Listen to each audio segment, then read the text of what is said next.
Salve galera, muita gente vem querer saber o porquê que eu não vou votar. Me pedem um motivo pelo qual eu não voto, né? Então eu vou trazer não só um, mas 10 motivos. Desnecessário explicar o porquê que eu não vou votar no Bolsonaro, porque é muito autoexplicativo o porquê que a gente não vota nesse cara, né? E uma vez que minha bolha também é de esquerda, fica mais necessário que eu explique o porquê que eu não vou votar nesse segundo turno no Lula. Então vamos lá, o primeiro motivo é que se eu votar no Lula, eu vou estar compactuando com todas as atrocidades que esse governo dele e o PT fizeram. E eu não estou me referindo aqui à corrupção, não, ou alguma coisa moral nesse sentido, não estou falando disso. Estou falando de atrocidades mesmo, atrocidades naipe Bolsonaro mesmo, saca? Ele aumentou em 2 vezes o encarceramento das pessoas, né? O encarceramento em massa foi aumentado 2 vezes durante o governo PT. Teve também uma lei antiterrorismo que ele passou que fez 13... Lei antiterrorismo, gente, fez 13 presos políticos. Teve apreensão de livros. Livros que eu tenho em casa foram apreendidos como literatura subversiva durante o governo Dilma, por exemplo. Na época da Copa, foi enviado tanques de guerra para cima da favela da Maré, para se fazer uma espécie de uma pacificação para a Copa do Mundo. Tanques de guerra. Foi a primeira vez que Força Nacional e Exército foi usado contra a população depois da redemocratização. Se isso não simboliza uma ditadura para você, eu não sei o que simboliza uma ditadura para você. Belo Monte, Força Nacional usada contra a população ribeirinha, cara. Aumento do ruralismo, né, da bancada ruralista com o Cátia Abreu, 2 vezes aumento das neopentecostais, que foi a base do bolsonarismo. Entre isso e muitas outras coisas, se a gente pegar o Alckmin, tem Pinheirinho, o Alckmin tem denúncia de crimes contra a humanidade pelo que ele fez em Pinheirinho. Então é muita coisa muito próxima das coisas que o Bolsonaro faz, mas a gente já vai chegar em outros pontos aqui também. Motivo número 2, não se vota numa pessoa, se vota num sistema. Então, não é que a gente vai votar no Lula ou no Bolsonaro. O voto, para mim, ele é uma sinalização, e ele está sinalizando que está tudo bem. Está tudo bem a gente continuar com esse sistema. De 4 em 4 anos... de 2 em 2, né, se a gente contar as eleições para prefeito, etc., a gente tem o sistema tem uma necessidade de fazer uma medição também, não é só escolher o político, mas é mais uma medição de como que nós estamos indo. A gente ainda tem legitimidade dentro desse povo, dentro desse sistema, e olha só, tem gente votando, tem gente participando, as pessoas acreditam ainda nisso. Conforme a gente não vota, essa crença nesse sistema, ela vai caindo. Então não é como se fosse uma revolução que acontece do dia para a noite, mas é gradativo. É uma deslegitimação desse sistema de forma gradativa. Isso eu vou falar mais para frente. Terceiro motivo, e acho bem importante, é a propaganda.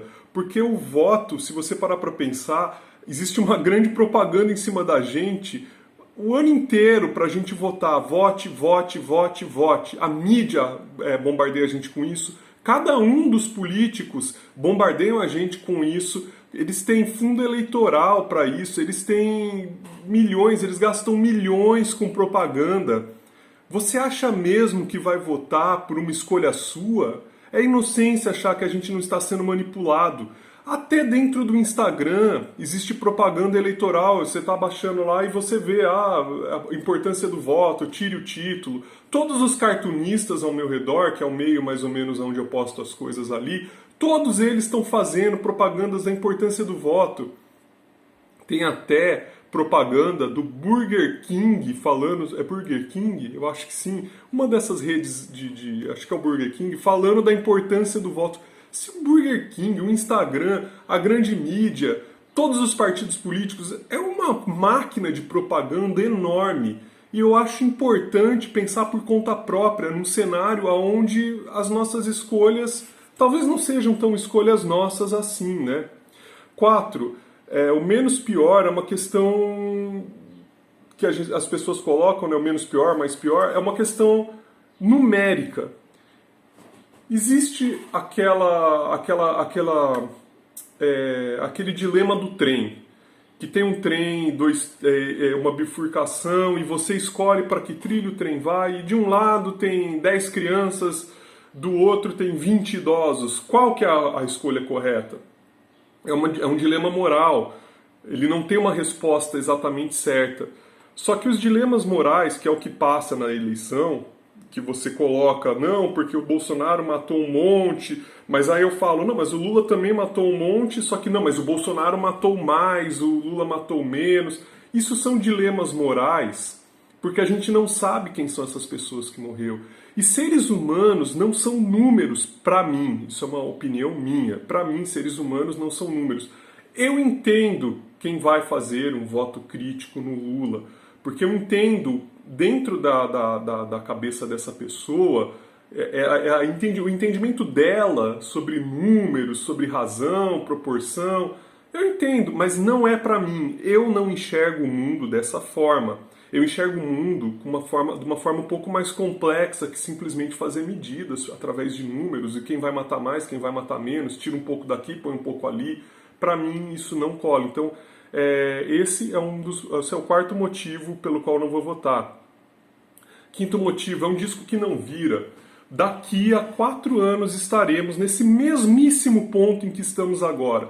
Vai surgir um mal maior, vai surgir uma força fascista que deve ser combatida, vai ser a democracia contra a ditadura, vai haver um perigo iminente de uma ditadura, que eu escuto sobre esse perigo iminente de uma ditadura há tanto tempo. Foi na greve dos caminhoneiros, todo 7 de setembro alguém vem falar isso, foi nas eleições passadas, antes das eleições passadas foi quando houve o golpe do Temer, o golpe institucional, que falaram que aquilo ia virar uma ditadura, foi na eleição da Dilma contra o Aécio, só que eu citei o quê? Umas 5 vezes? Para mais.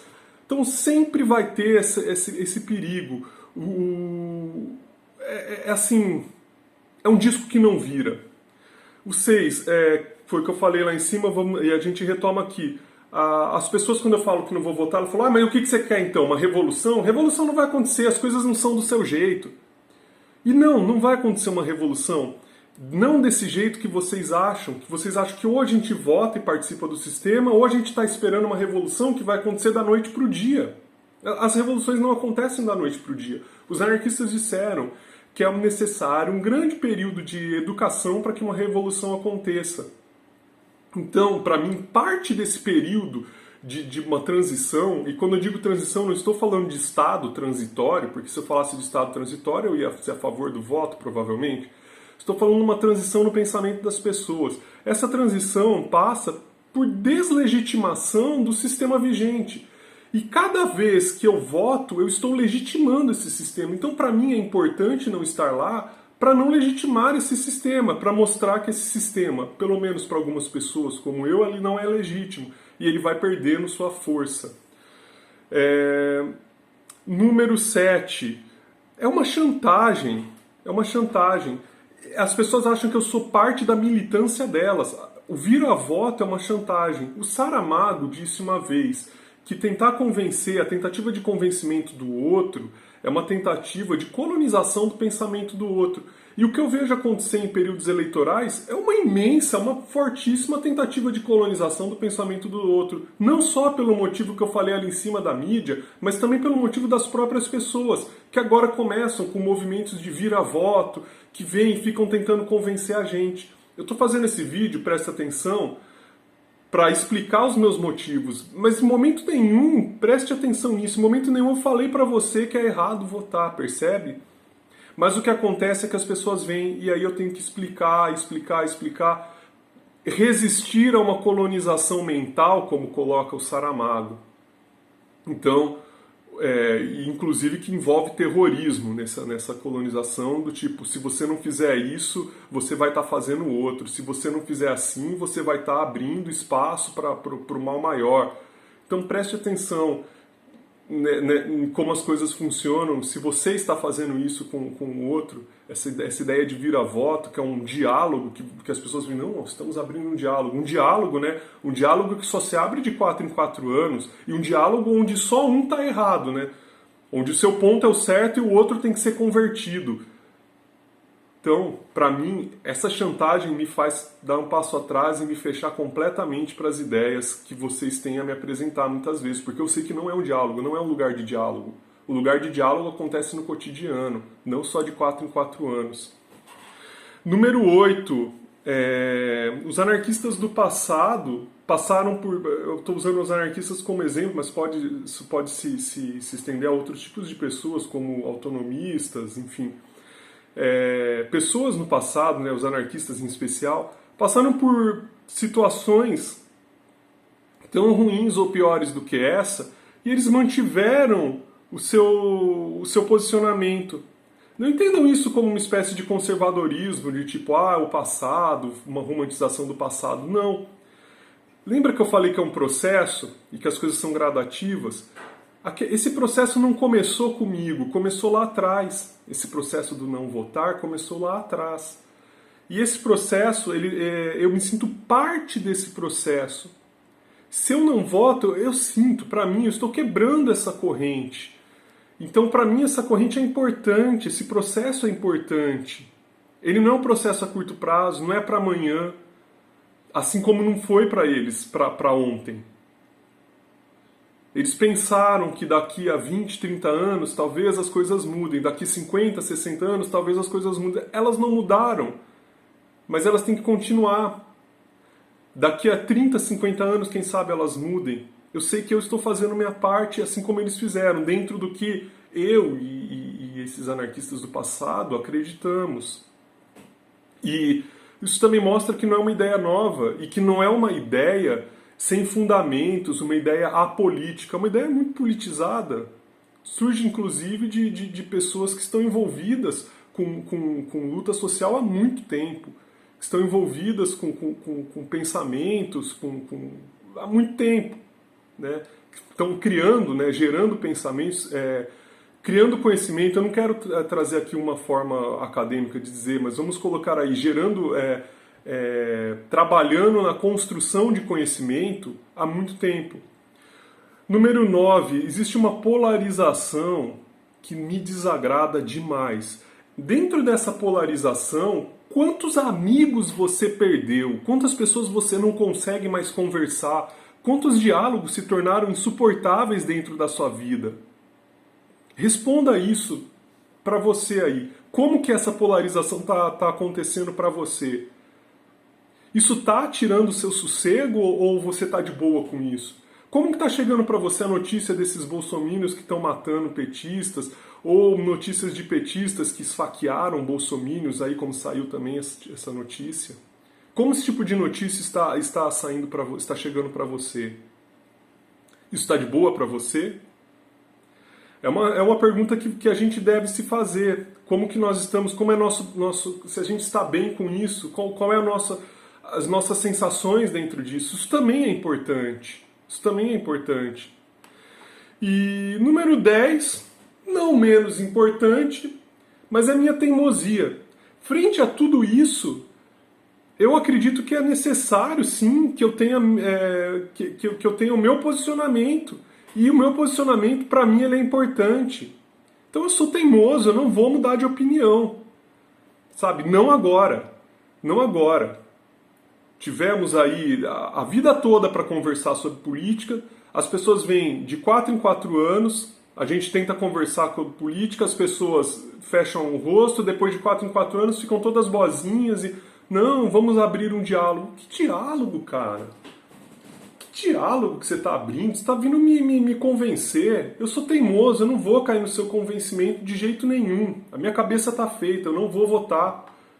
Não voto há anos e anos. Eu votei no Lula a última vez, em 2003, se eu não me engano, 2002, 2003. Foi 2002 a eleição, ele assumiu em 2003, foi isso? Acho que sim. Então, gente, não adianta. Não adianta, é isso.